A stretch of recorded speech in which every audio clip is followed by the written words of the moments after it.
আজকে বানাচ্ছি রুই মাছের ঝোল। সোমবারে দিয়ে দিলাম গোটা জিরা আর একটু লবণ দিয়ে দিলাম যাতে তেলটা না ছিটে।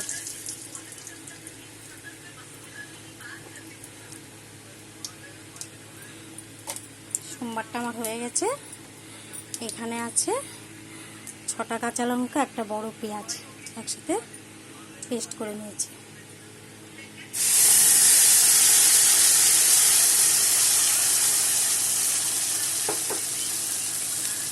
আর আছে আধা চামচ জিরার গুঁড়া, আধা চামচ ঝাল লঙ্কার গুঁড়া আর আধা চামচ কাশ্মীরি লঙ্কার গুঁড়া।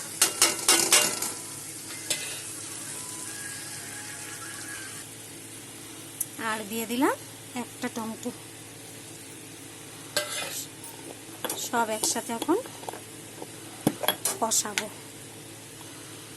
মশলাটা সব একসাথে আমি এখন কষিয়ে নেব। আর দিয়ে দিলাম আধা চামচ হলুদের গুঁড়া। সব একসাথে এখন আমি কষিয়ে নেব।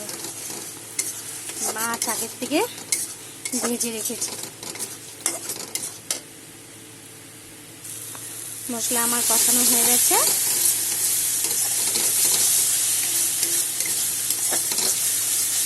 এখন দিয়ে দেবো ভেজে রেখেছিলাম আলু দুটা মাঝারি সাইজের।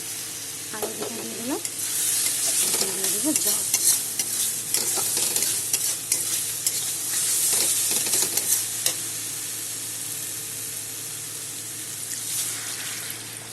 দিয়ে দিলাম জল আর দিলাম অল্প লবণ। ঝোলটা ফুটে উঠলে এখন আমি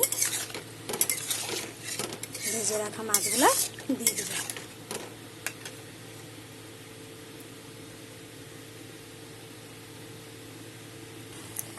আমার রুই মাছের ঝোল রেডি হয়ে গেছে। আলুও সিদ্ধ হয়ে গেছে।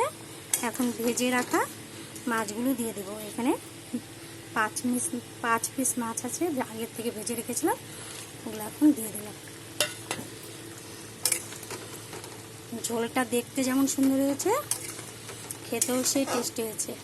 আমি টেস্ট করে দেখেছি তো, খেতেও খুব ভালো হয়েছে। তোমরা এরকম করে রান্না করে খাবে, হ্যাঁ, খেয়ে বলবে কেমন হয়েছে।